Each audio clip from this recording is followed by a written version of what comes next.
In an effort to strengthen law enforcement and national security, the federal government has recently introduced a new data retention bill. According to the Australian Federal Police and the Australian Security Intelligence Organisation, this information is becoming increasingly critical to their investigations.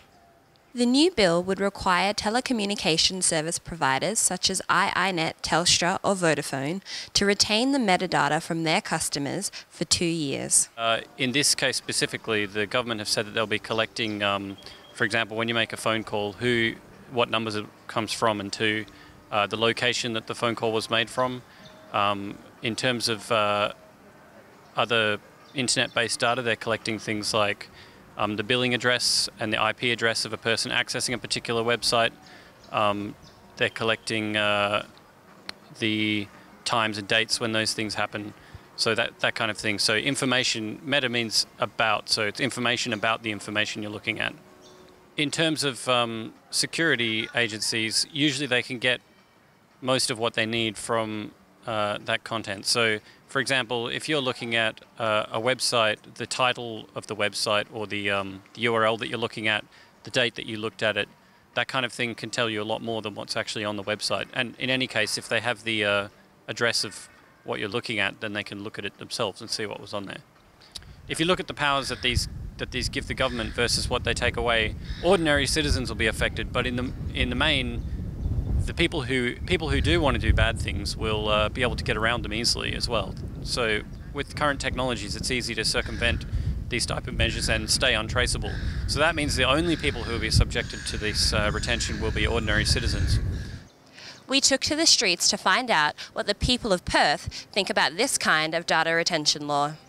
Yeah, I think that's a bit of overkill. I can understand why there may be concerns around the need to know where people have gone. But I think from a point of view of being able to literally track you down in that much detail, that I think is a bit overkill, really.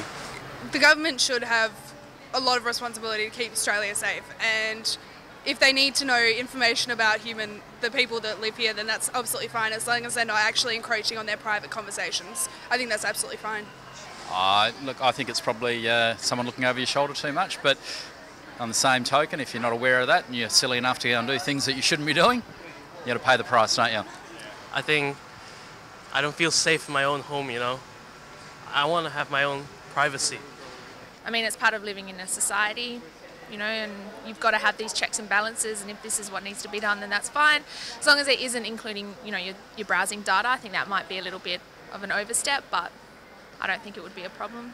There's money to be spent in better places, to be honest, because it's going to cost so much money. And when you've got people like homeless here in Perth down the street, it's just stupid. You should be spending it on better things. Very recently in the news, Target and JP Morgan both had enormous data breaches. And I think if we look at multi-billion-dollar companies being unable to restrict access to their internal data, I think it's obvious that a government agency, a local council, an ISP would suffer the same problem. So it wouldn't be a matter of if, it would be a matter of when these data breaches occur. So basically, your metadata, your email subject headers, dates, times, locations of phone calls, all that type of information will at some point become exposed to the public if these laws were put in place. While this information may be useful for law enforcement and national security purposes, there's no denying the impact it will have on personal privacy. This has been Tega Faka reporting for Undercurrent.